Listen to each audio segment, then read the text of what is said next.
It's my pleasure to introduce to you this afternoon Fred Hochberg. Mr. Hochberg ran the Small Business Administration in the Clinton administration and now runs a private investment company. He's also a great fan of Miami Book Fair and public radio, and it is our pleasure to have him here this afternoon.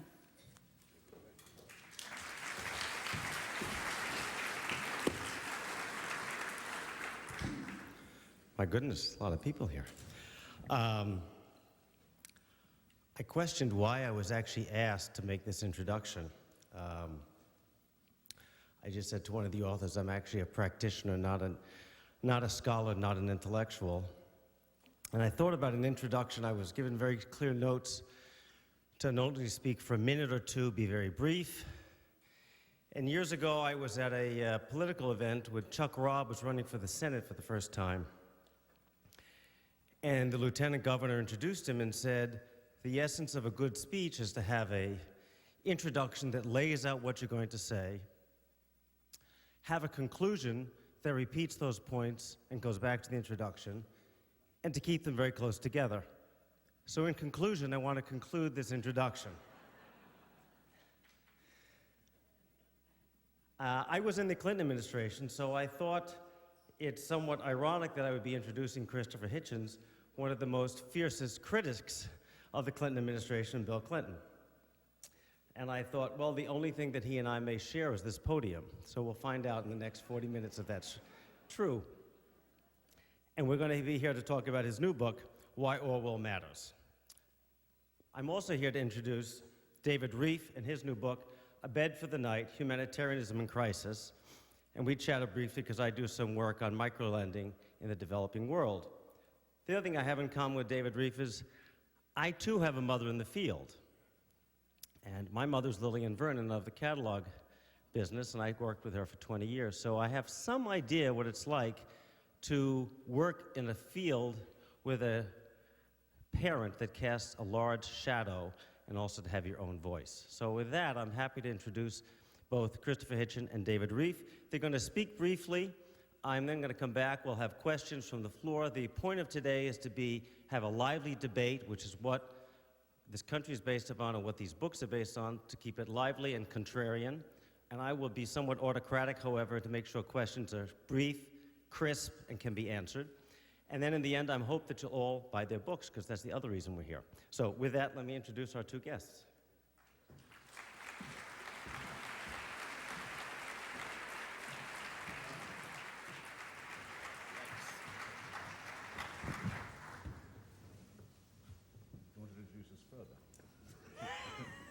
Or shall I just... The man in black is Christopher Hitchens, and he will go first.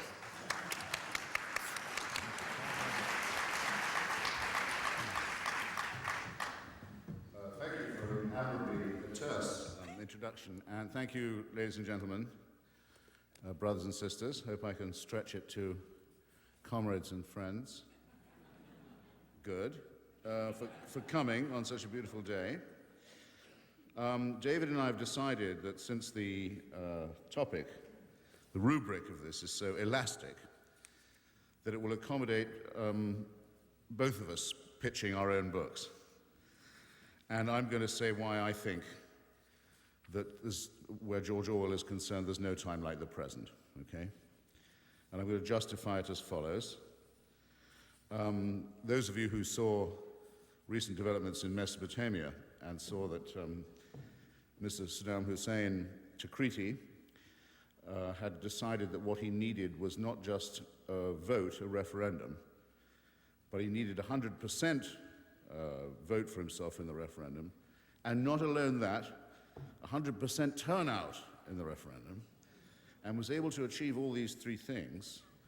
In other words, to add what we, I think, can say fairly safely is his last episode of complete humiliation of his tortured and oppressed and immiserated and terrified people, to demand one more moment of them where they must acknowledge him not just as their leader, but as a god, one more moment of complete abnegation on their part and aggrandizement on his. Well, what is this but the total state? What is this but the Big Brother system? What is this but the horror of a regime which does not insist merely on compliance, does not demand only obedience, does not demand only conformity, but insists on applause, insists on support, insists on endorsement and adoration as well. The hysterical, sadomasochistic element that lies behind the power relationship, which George Orwell was so brilliant in evoking. I've been in Iraq a few times, and I've also been in North Korea. I'm well up on my axis, in other words. And I thought I'd read you just a short stave from what I wrote from North Korea before it became evident that the North Korean regime would again trouble our sleep by spending on uranium and plutonium and on weapons of mass destruction what it does not spend on its starving, wretched, tyrannized people. Here's what I wrote a couple of years ago when I was finishing this book. In the closing months of the 20th century, I contrived to get a visa for North Korea. Often referred to as the world's last Stalinist state, it might as easily be described as the world's prototype Stalinist state. Founded under the protection of Stalin and Mao, and made even more hermetic and insular by the fact of a partitioned peninsula that, so to speak, locked it in, the Democratic People's Republic of Korea still boasted the following features at the end of the year 2000. On every public building, a huge picture of the great leader, Kim Il-sung, the dead man, who still holds the office of president, in what one might therefore term a necrocracy, or a mausolocracy. All other senior posts are occupied by his son, the dear leader, Kim Jong-il. After all, Big Brother was a perversion of family values as well. Children march to school in formation, singing songs in praise of the aforesaid leader. Photographs of the leader, displayed by order in every home. A lapel button with the features of the leader, compulsory wear for all citizens. Loudspeakers and radios blasting continuous propaganda for the leader and for the party. A society endlessly mobilized for war. Its propaganda both hysterical and, in reference to foreigners and foreign powers, intensely chauvinistic and xenophobic. Complete prohibition of any news from outside or any contact with any other countries. Absolute insistence in all books and in all publications on a unanimous view of a grim past, a struggling present, and a radiant future. Repeated bulletins of absolutely false news of magnificent production targets. A pervasive atmosphere of scarcity and hunger, alleviated only by the most abysmal and limited food. I had to eat a dog in Pyongyang, finally. Don't ask for doggy bags in North Korean restaurants, by the way. Grandiose and oppressive architecture. A continuous stress on mass sports and mass exercise. Apparently total repression of all matters connected to the libido.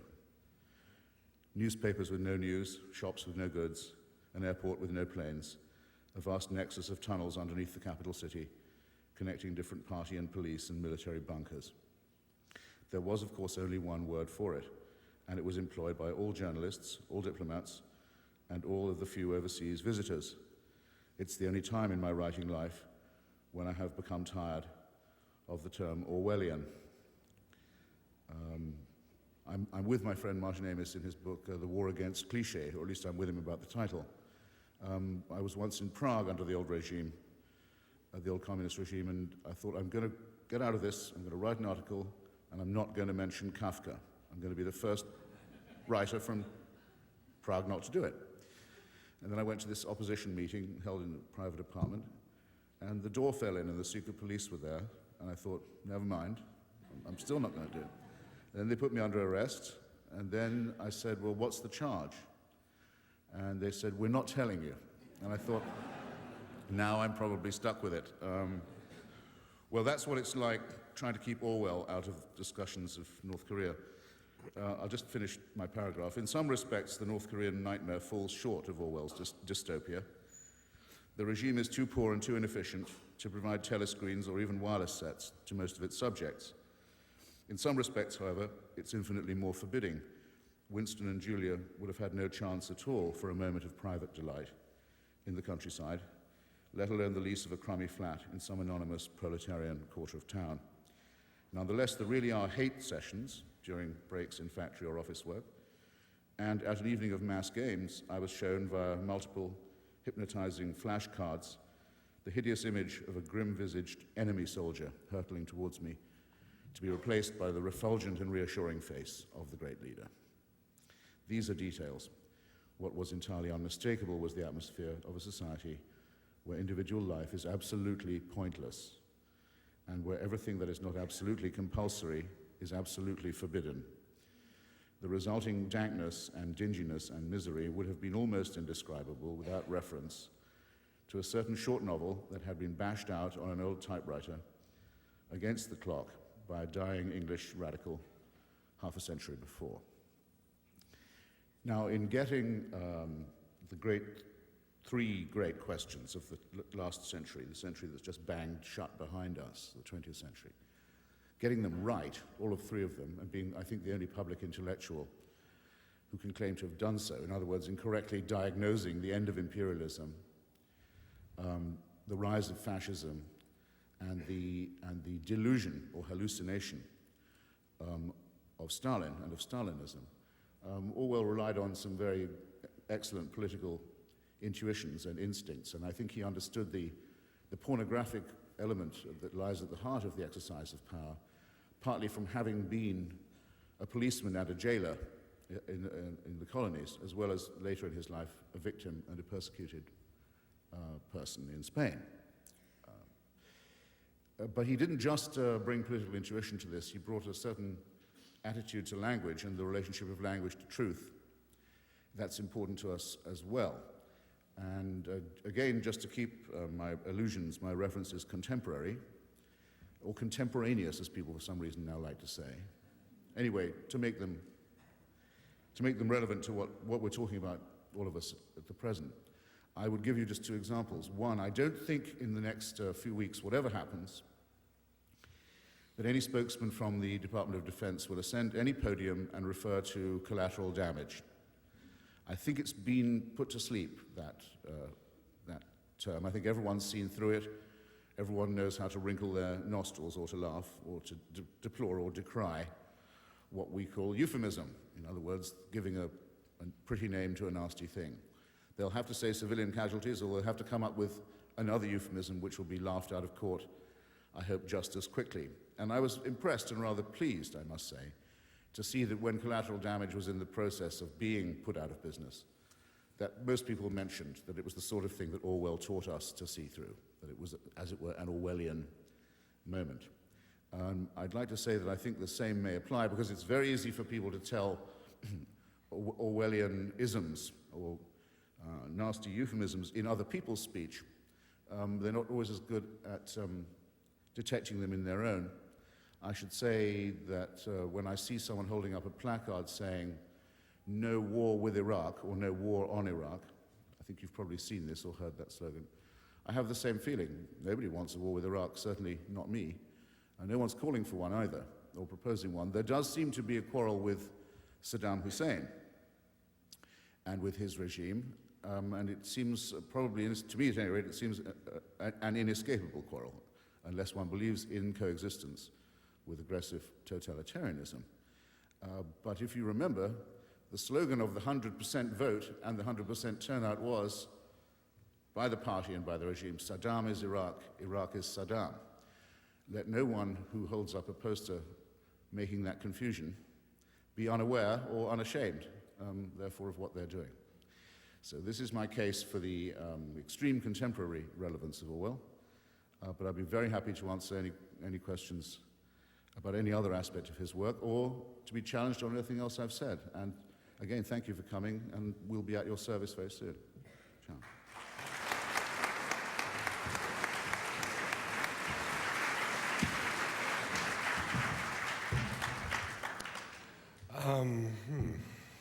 What do I do now? I wish I were as sanguine as Christopher, and maybe I'll talk about language instead of what I thought I was going to talk about euphemism having been banished. The most obvious example of euphemism on the administration's part today strikes me as regime change. I would have said war was quite a better description. I don't think we only make wars on countries where the ruler has 20% support, let alone 100% claim of support. My own view would be that in that sense, the demonstrators, although I don't much sympathize with them politically, are quite right. I don't think all Germans supported Hitler, and yet it seems to me war on or no war on, depending on your point of view, Germany would have been a quite accurate and non-Orwellian description. The issue, the more important issue, of course, is the justice of that war on the one side, and its advisability on the other. That is to say, the people like me who would have no objection to Saddam Hussein taking a 9mm bullet in the eye, but who still think it's quite unwise to launch this war for all kinds of reasons of the effects it will have on the region and perhaps even on this country. I've written a book on humanitarian aid, more or less in an effort to make a slightly different case from one I think being made either on the left or the right. Neither term seems to me very useful in 2002. It's a sentimental term, and sentiment, in my view, is a prophylactic against thought. I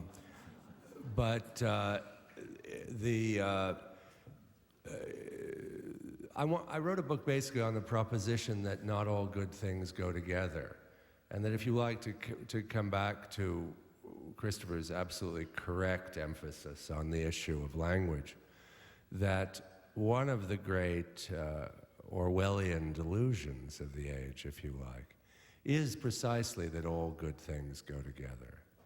The classic version of this is the kind of UN or liberal foundation view, which is when it looks at a terrible crisis, like, say, North Korea, would say, well, what we need there is democracy, conflict resolution, open markets, and humanitarian assistance, and human rights, as if this was all sort of a refrigerator full of admirable goodies that could be, if intelligently done, doled out in a way to produce regime change, a better world, utopia, again, as Christopher rightly and sarcastically says, the radiant future, that promise of all totalitarian regimes, including Saddam Hussein's.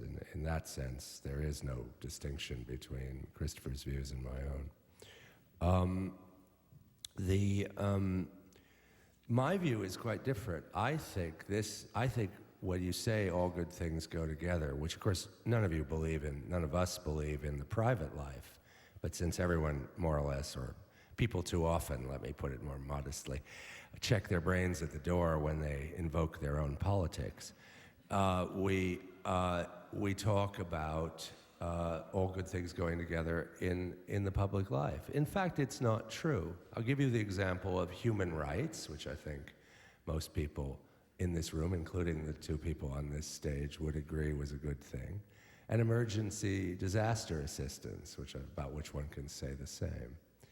Now, they sound like they go together. A lot of humanitarian relief workers want to be human rights workers.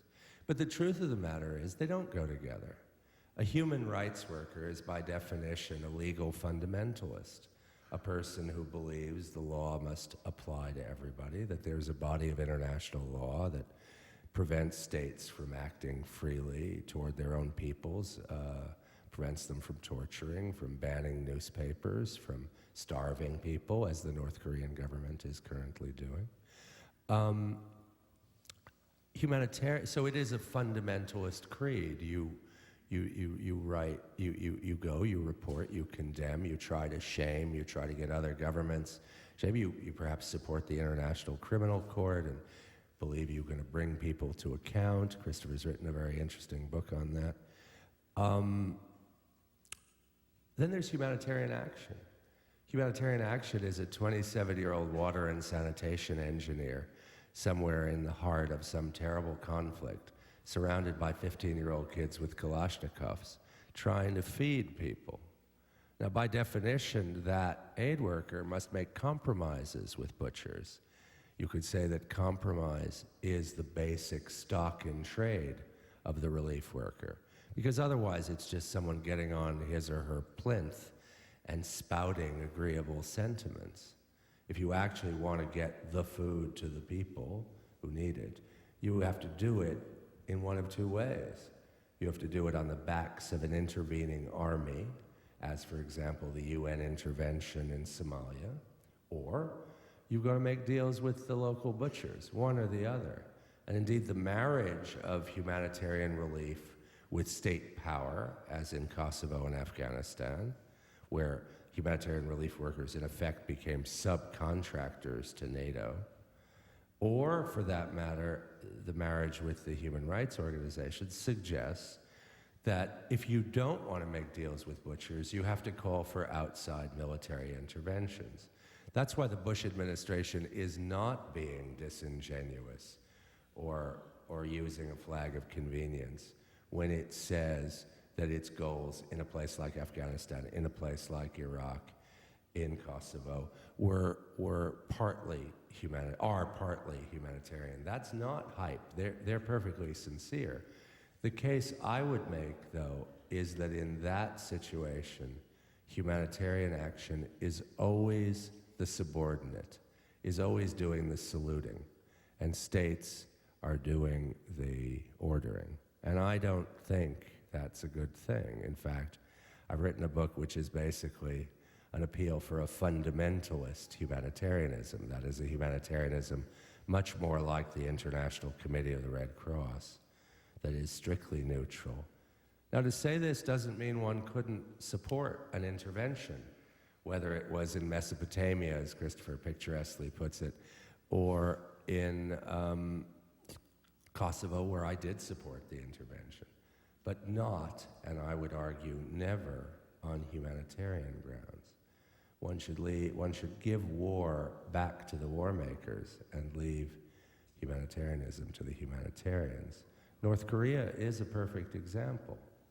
The issue for a humanitarian in North Korea can only be one of two things. Do you call for a military intervention to topple Kim Jong-il? Or do you say, in order to get my aid through, I must work with Kim Jong-il and this regime that is exactly as Christopher describes it? This is, I recognize, not a very pleasant view of reality, but I actually think it's a preferable one to its alternative, which I would submit involves endless wars of altruism. And that, perhaps, is the worst Orwellian euphemism of all. Thank you very much.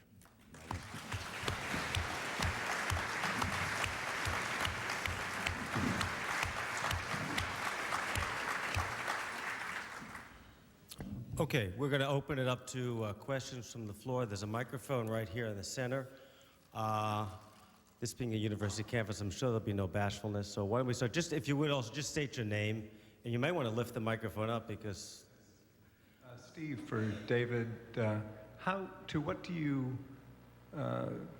you explain the laughably minimal amount of U.S. foreign aid, which Jimmy Carter likes to talk about very much?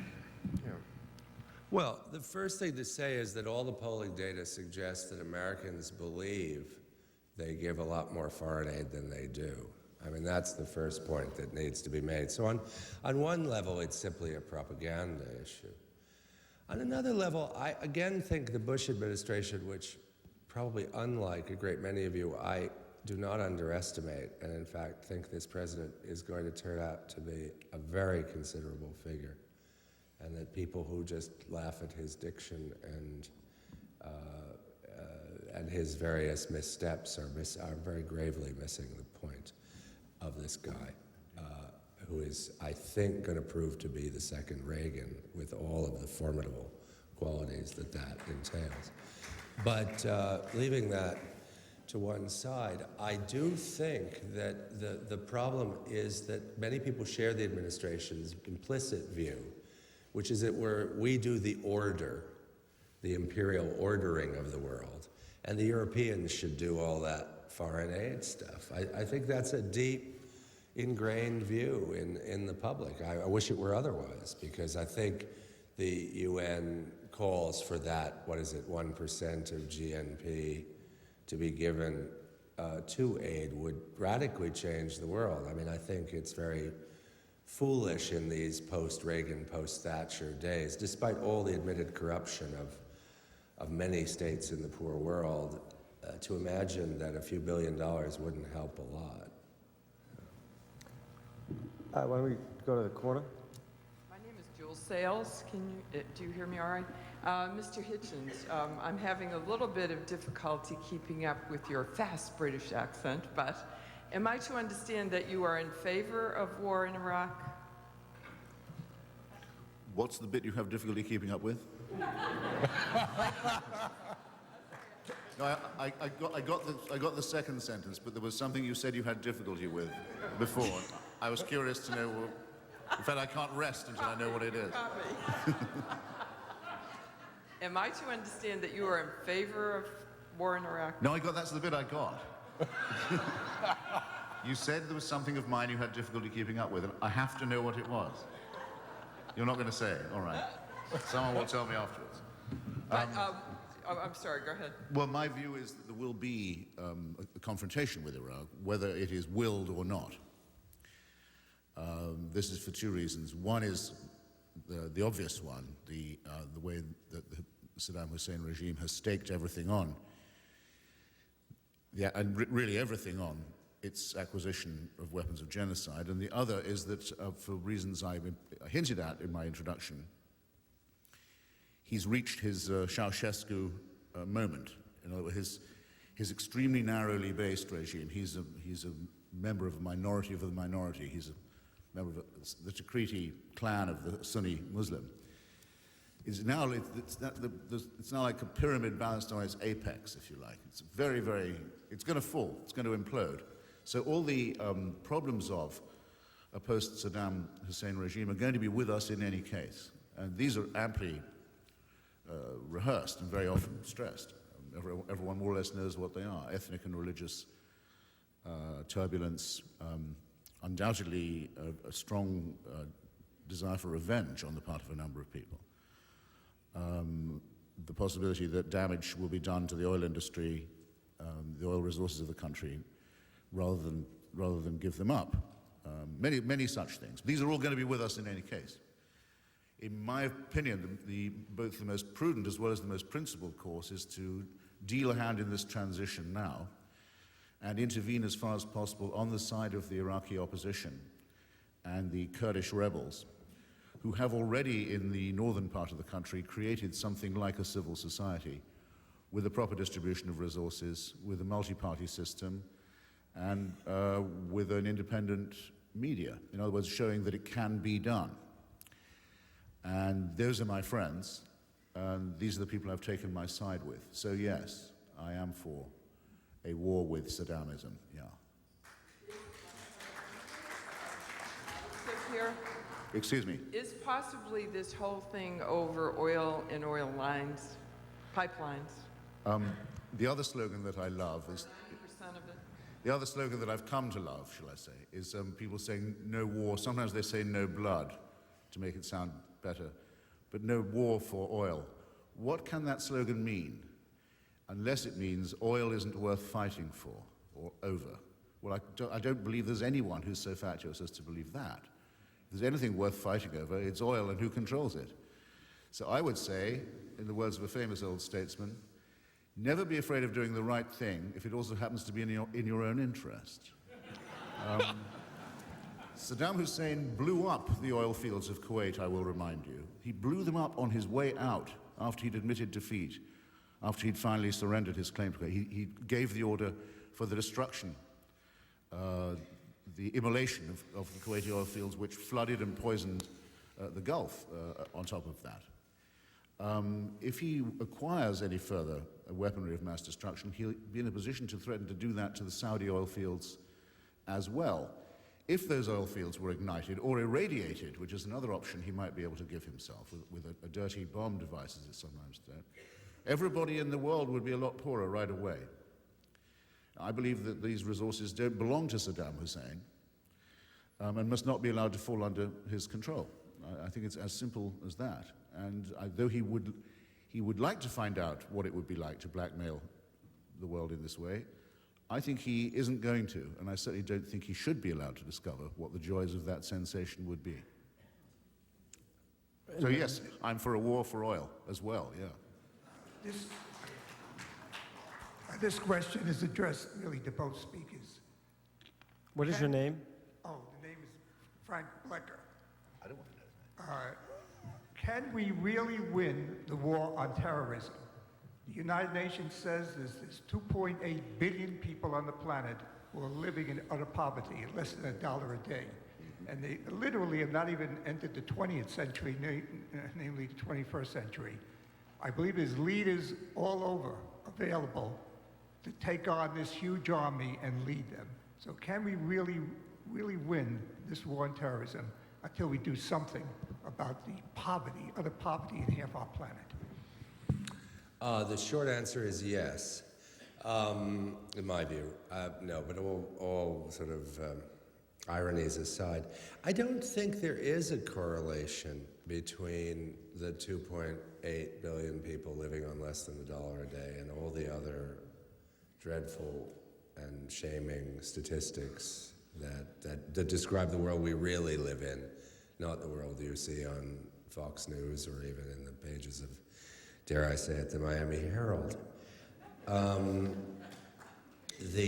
What you say is absolutely right, of course, and it will go down as the great shame that at a time, what makes this time unique is, of course, one could do something. In the past, there was probably just as much poverty and suffering, but there was considerably less possibility for helping.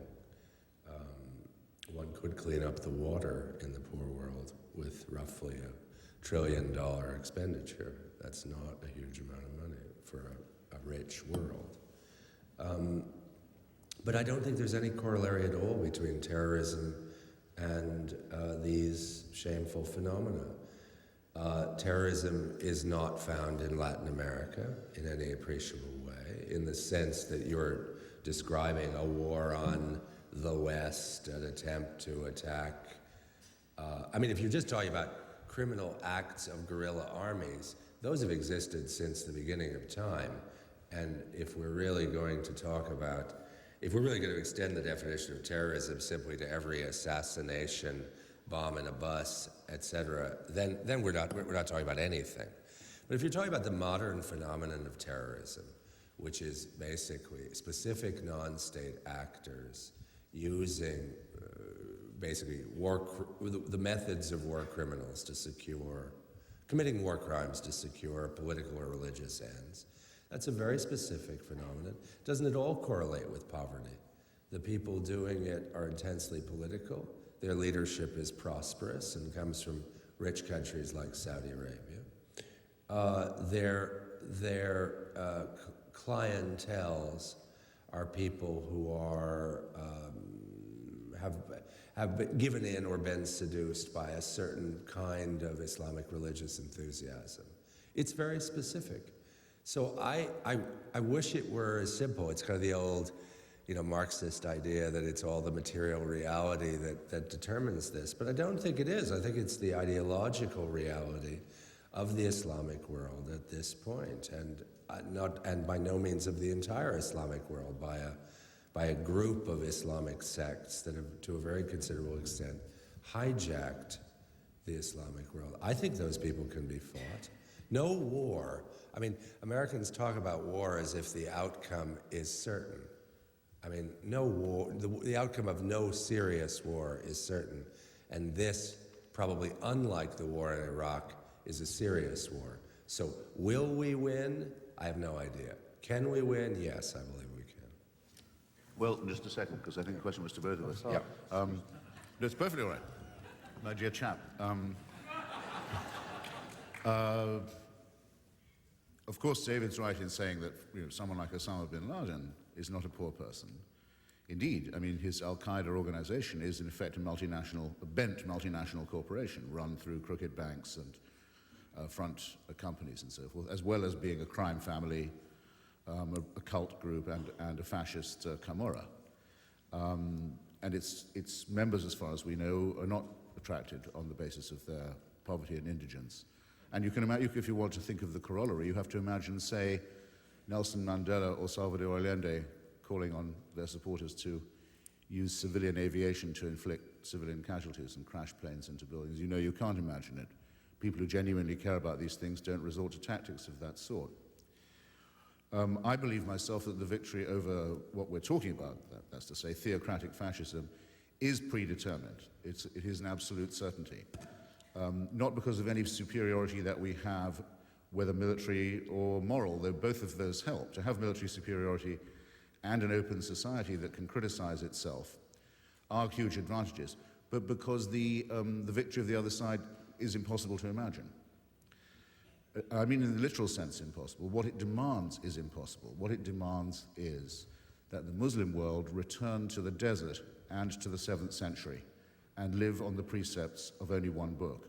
Well, even if every Muslim in the world decided they wanted to do that, they couldn't do it. And the evidence is that the majority of Muslims don't in any case. There's a civil war going on in the Muslim world at present between those who want to impose a bleak Sharia totalitarianism and those who do not. Those who want to do the former, those who want to impose a theocratic despotism, hope to win this war and impress the waverers by bringing it to the West. They've made a terrible mistake by doing so because they've made an unsleeping enemy. And they've hugely, I think, improved the chances that the civil war will now go the other way. But there would, even had it not been for the intervention of the forces of the coalition in Afghanistan, the Taliban regime would have imploded. It couldn't have continued to govern the country because religion is what it is. It is something, well, religion is a bit like living in North Korea, actually. It gives you many opportunities to praise the leader and to be grateful for everything the leader gives you. So, but it's not a way in which a society can be run. So I think one can say with absolute certainty that the victory over the terrorism we're talking about has in our minds been won already. Yes, my name is Eric Spire. I have a question for Mr. Hitchens.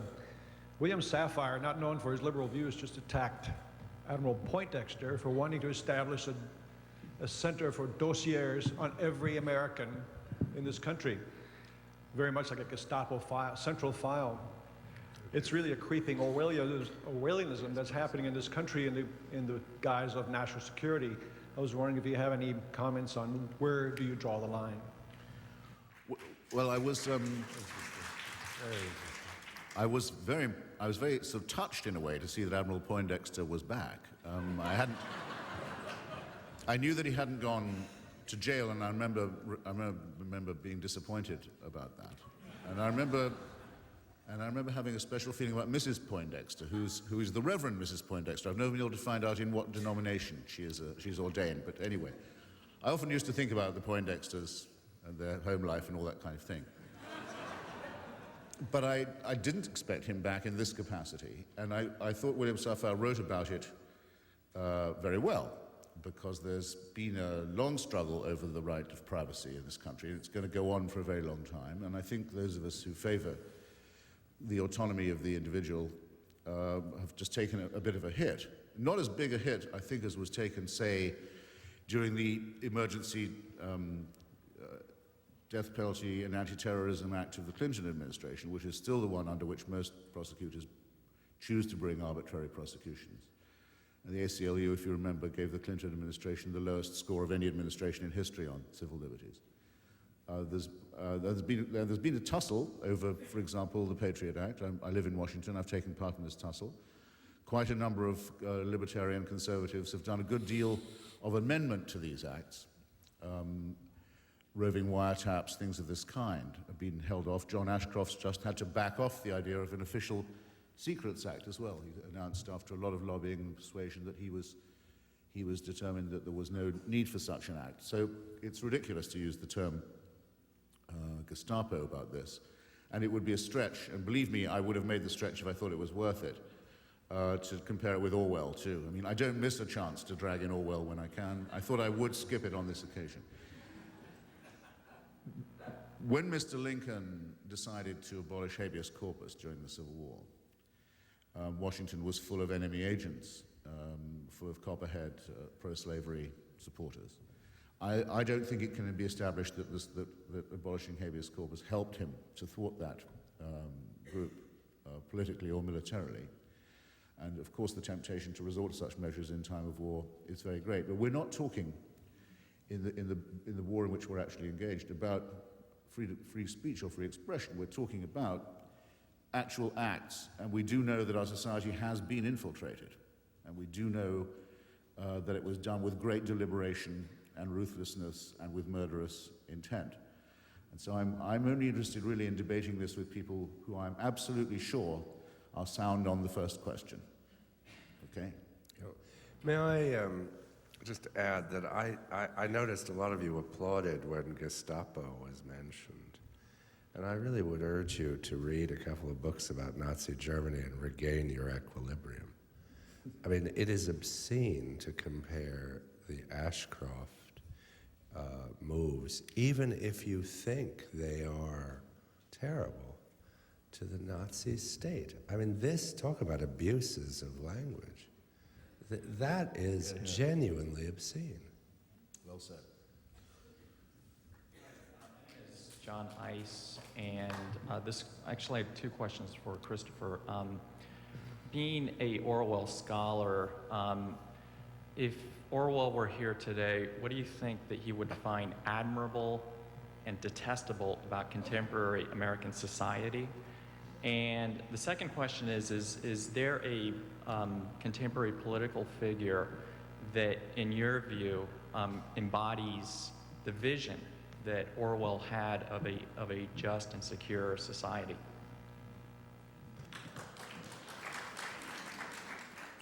So you can just get applause for asking a question here. This is a very lenient audience, I must say. It's like the self-esteem programs in American schools. You're all so good at your work. You've all done so well.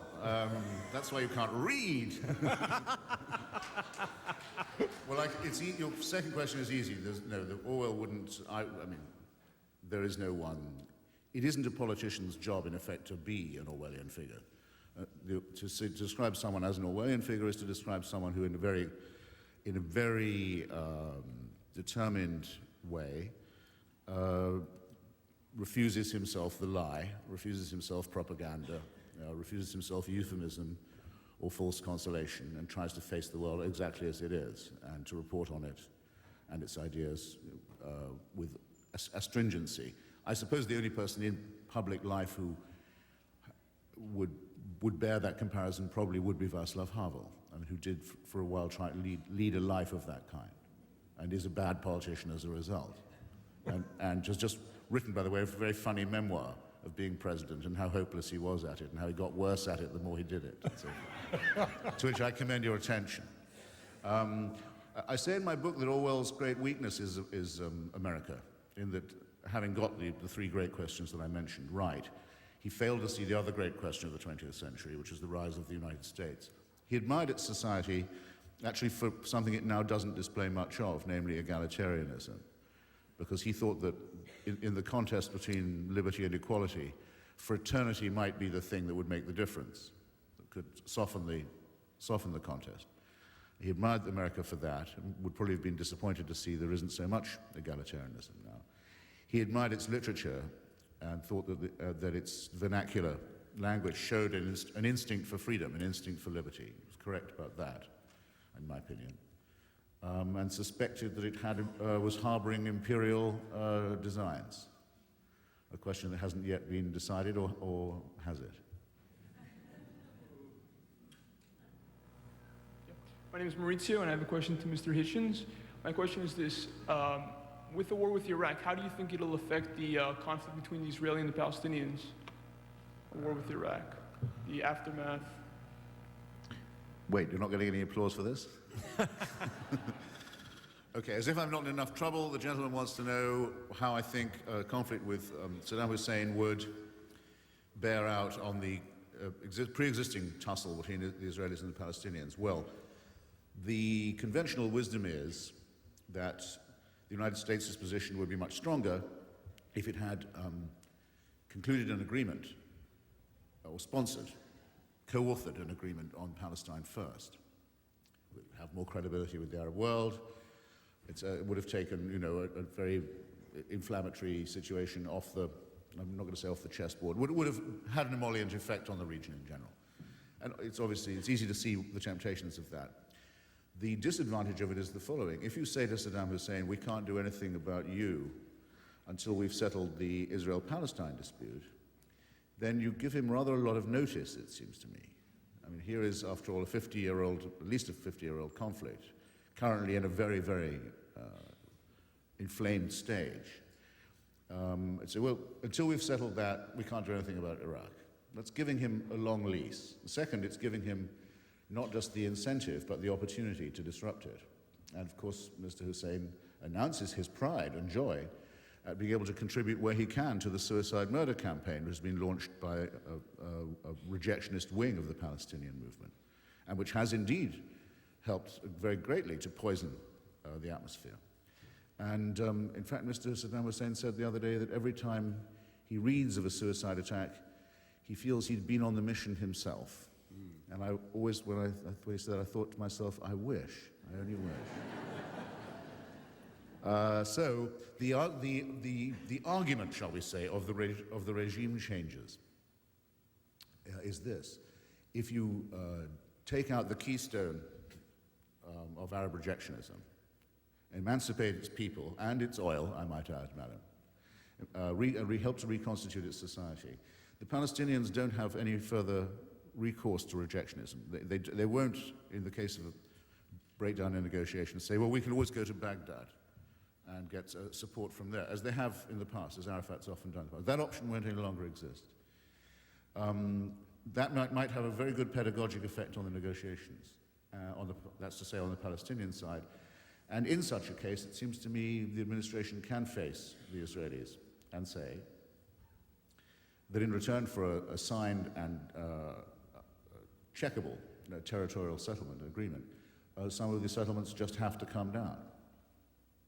And this is the first president to use the words Palestinian and state in the same sentence. So that promise is implied in everything he does. And that's what I hope. Those are the two scenarios, and of the two, it seems to me that this one has a better chance of success than the proven failure of the Oslo Accords, which meant accepting everyone, including Arafat, at their face value.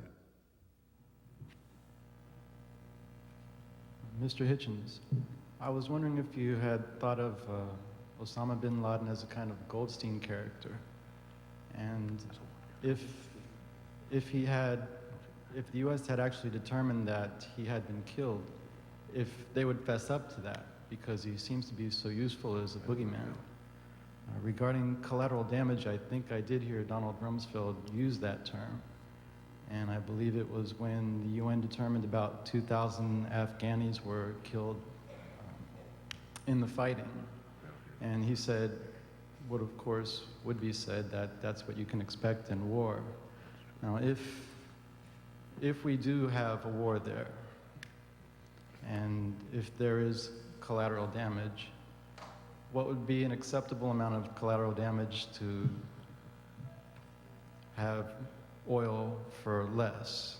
Because I don't think that it's quite as you put it, that this is a war for oil, and what better cause would there be? Because it's not oil or no oil, it's a lot of oil or less oil, really. And so would 10,000 be acceptable? How many where would you draw the line? Are you making me an offer? I say that only to show what a ridiculous question you've asked, but I won't dodge it. First, I don't think, well, I wish and I don't wish Osama bin Laden was right here now. If he was here now, I wish he'd heard himself compared to Emmanuel Goldstein. I think that would have ruined his day. Something tells me he wouldn't have wanted to be likened to a Trotskyist Jew. Something only a very few of us actually regard as a compliment, but I think he would think of as a great insult. No, he's not being used as a useful bogeyman, as you implied. I must say I think there's an absurdity lurking there too. If you think that the United States government thinks, gosh, without Osama bin Laden, what would we do to keep people in line? I think you misrepresent reality very grossly. So no, I don't think it's a very good Goldstein comparison. Second, of course, Mr. Rumsfeld and others used the term collateral damage. That's exactly what I was referring to. I wasn't saying the expression wasn't being used. I was saying I thought it had been widely discredited. I don't think they'll try it again. And if they do, it must be criticized.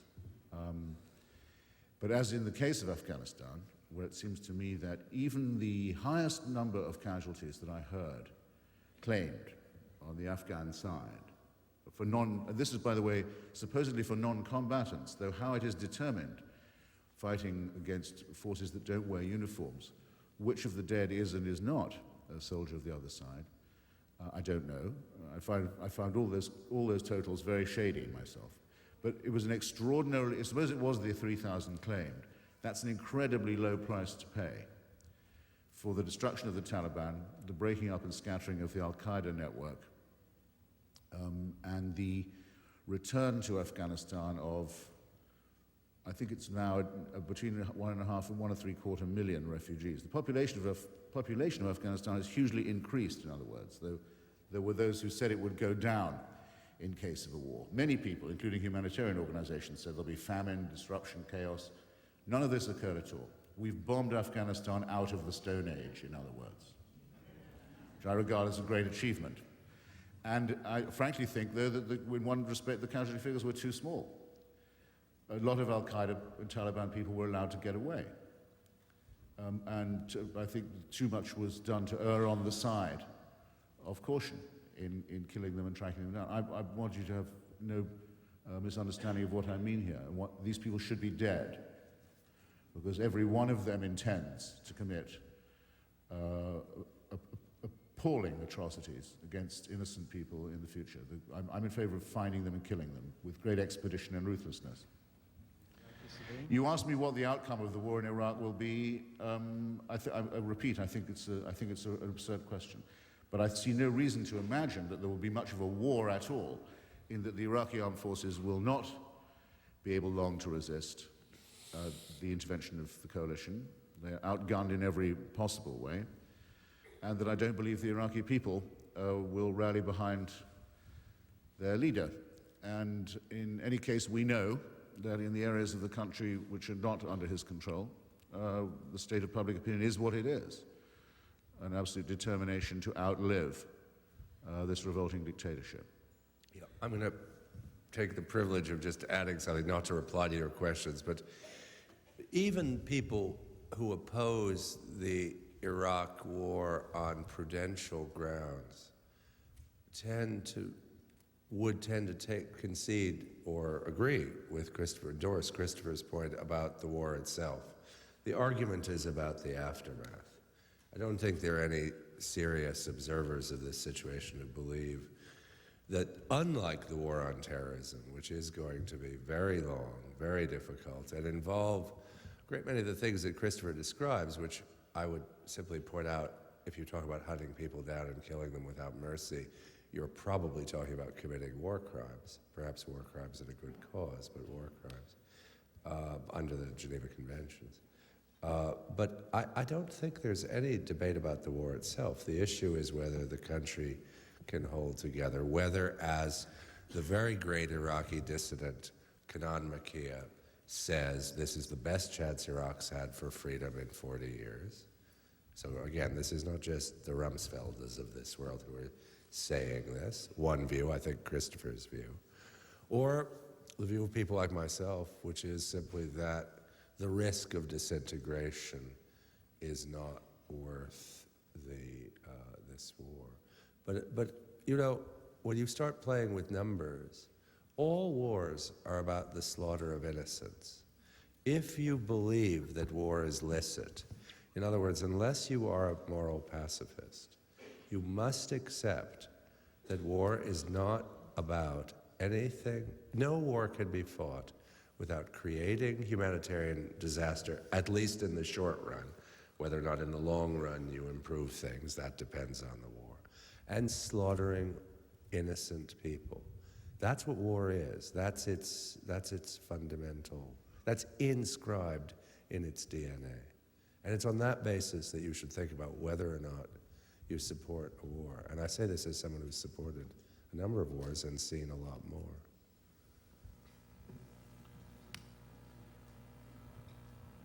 Mr. Hitchens, are you hopeful at all that Henry Kissinger will be brought to trial sometime in his lifetime? Well, the question was whether I hope to see Henry Kissinger brought to trial.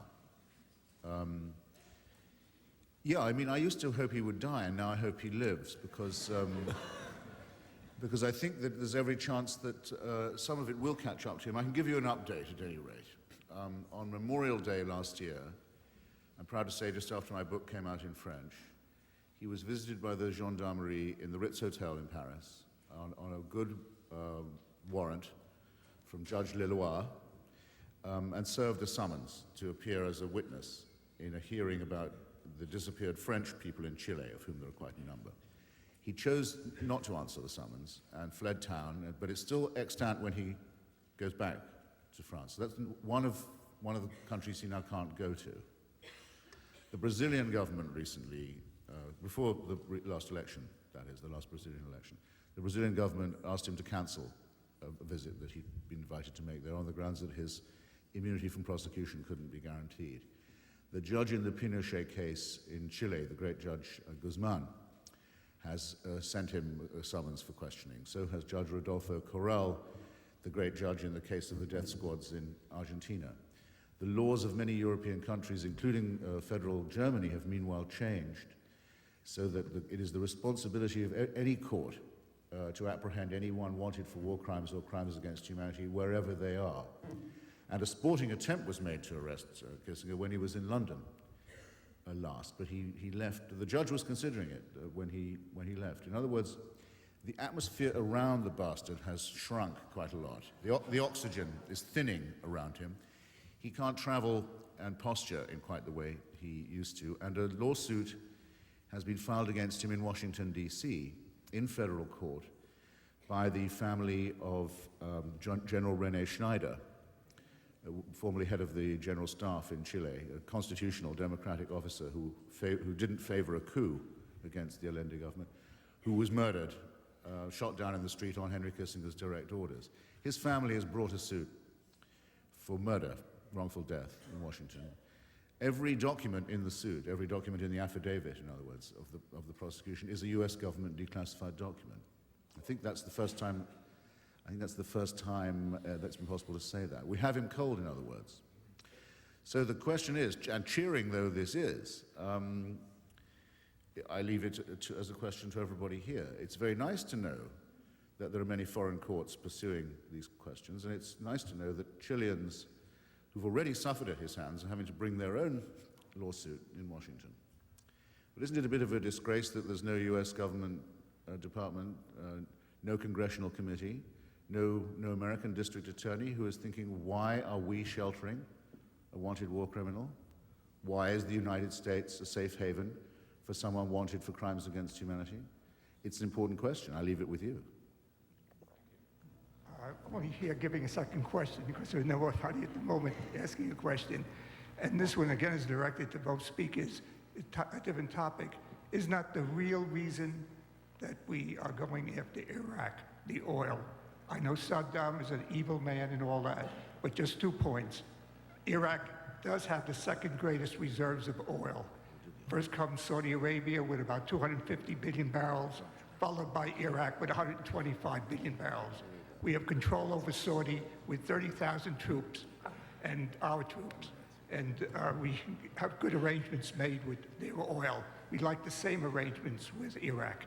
You say he's such an evil man. That's true, but remember, the government is secular.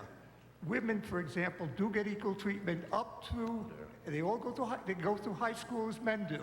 Saudi Arabia is not secular. Women, for example, cannot go beyond public school. Furthermore, if they're caught with the wrong attire on the streets, special Muslim policemen take care of them on the spot. Well, David and I are going to do a division of labor on that. He's going to do the secular, and I'll do the oil again, in case anyone missed me the last time. Right. Because there was something I forgot to say.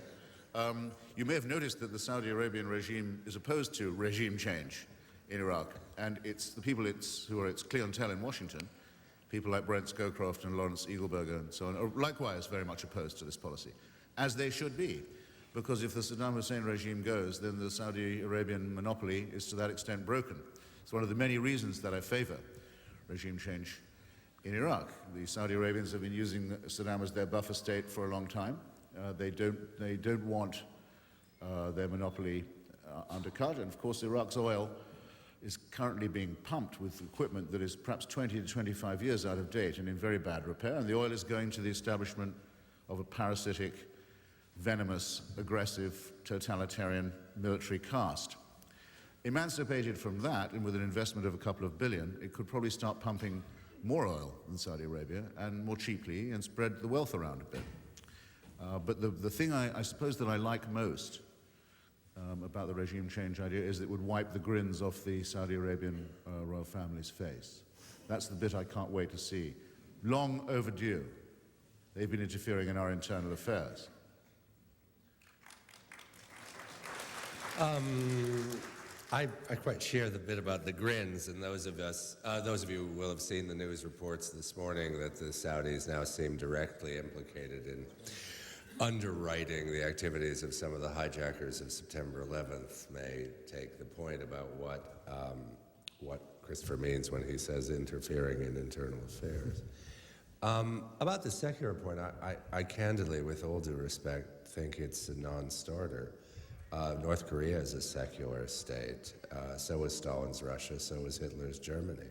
You can make all the invidious connections you want about, comparisons, that you want about the conditions of women in Iraq and Saudi, but I don't see what you've done to either justify the regime. It reminds me unpleasantly of defenders of the Cuban Revolution in this country talking about, los logros, the education, the health care. It didn't change the fact that it was a wicked and totalitarian regime. What you're saying about women doesn't change that fact about, and remains one about Cuba, parenthetically. It doesn't change the facts about Saddam's regime. Secularism is not a free pass. We have time for this one last question because we've got a break at 1:20. Your comments about two things. Well, we'll see. Your comments about two things. First, you referred to a civil war in Islam. There doesn't seem to be much evidence of it, if by that you mean people standing up within the Islamic community and trying to reclaim their religion by condemning those who don't.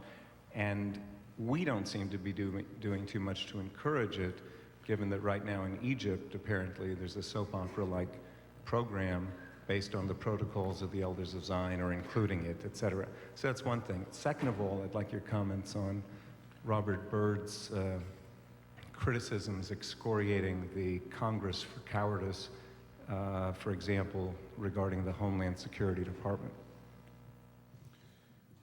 If you don't mind, again in reverse order, Robert Byrd is a ham and a phony, and a master of corruption and pork barrelism and a clown. And nothing he says makes any difference or is intended to. On the Civil War point, what I meant to say was this. In Nigeria, for example, where there's an attempt being made to impose Sharia law, not just in the Muslim provinces, but on the rest of the country, i.e. on the non-Muslim provinces, there are many Muslim Nigerians who don't want, for example, girls to be stoned to death for becoming pregnant. There's a strong opposition to that, and then it's backed up by an even stronger opposition from non-Muslims. The people of Indonesia are not delighted at the destruction of their tourist trade by Al-Qaeda.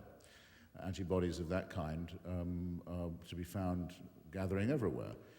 If you ask the Iranian people what they think about the Wahhabi school of Islam, you will have a rather more strenuous criticism of its tenets than you will get from me. That's why no one ever mentions the Iranian street, by the way, you notice, among the anti-war movement, because the Iranian street, that's probably 70 million people, is entirely against Saddam Hussein, almost entirely in favor of regime change, and is about to depose the mullahs. That's what I mean. I mean, I could give you more examples. The willingness of Muslims to criticize their own religion isn't therefore necessarily entailed in what I'm saying. I mean, obviously, I would like a mass outbreak of atheism to occur, not just in the Muslim world, but I can't stipulate that as between Muslims who are for jihad and those who are not. I'm willing to make distinctions.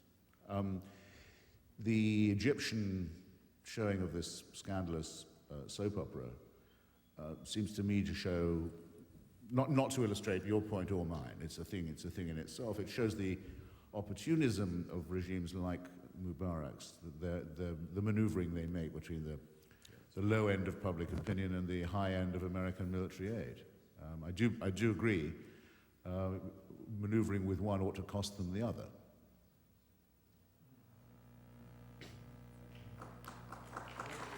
Oh, please, it's okay. Go on. I just have a quick suggestion. Hello? Yeah, okay. According to what I've heard you say, I would think that the way to minimize casualties would have Henry Kissinger take out Saddam Hussein and we'd be done with it. It would be easy. Well, I was touched, as I'm sure you all were, by the offer from Mr. General, actually, Tayyar Yassin Ramadan, Saddam Hussein's vice president, that there'd be a duel, a meeting of honor between Saddam Hussein and George Bush. And I don't know why the president didn't take him up on it, actually. So I have no doubt as to which one would walk away blowing the smoke from his Texan pearl-handled revolver. I wanted to just add something to what David said about secularism. He's, of course, quite right that the National Socialist regime was secular, though it did insist that every pulpit, Catholic and Protestant, celebrated the Führer's birthday every year, and the Vatican gave the order that every priest did celebrate the Führer's birthday from the pulpit every year, which is something that should be better known than it is. Saddam Hussein has recently added some verses from the Quran to his flag, usually has himself photographed or painted or represented at prayer or in religious garb, has made an attempt, I suppose some people would call it outreach, to represent himself in this way. And it's interesting to me because it bears on the question of his relationship to the Al-Qaeda network. I think they have a non-aggression pact that they concluded some time ago, rather as the Saudis did. They want the violence directed elsewhere and not at their own regimes. And I do think it's noticeable that whereas it can be debated the extent to which Saddam Hussein supports Al-Qaeda, the extent to which the bin Ladenists support Saddam Hussein seems non-debatable. They apparently regard his regime now as one of their causes. So I think that may be suggestive too. Anyway, it's insufficiently pointed out that the Al-Qaeda propaganda represents what it calls a war with or an attack on Iraq as an attack on a Muslim people or upon Islam. Ludicrous when you think about it. After all, the next regime will be just as Muslim. The Kurds are Muslim. In fact, they're Sunni Muslim. The Northern Alliance is Muslim. Hamid Karzai is a Muslim. It shows the utter absurdity of religious propaganda, but I guess we knew that going in. I think in the spirit of this being around lunchtime, that should conclude today. What you heard here was a mere appetizer, a first course. The main course is available outside. These two gentlemen will be signing their books. Thank you for joining us today.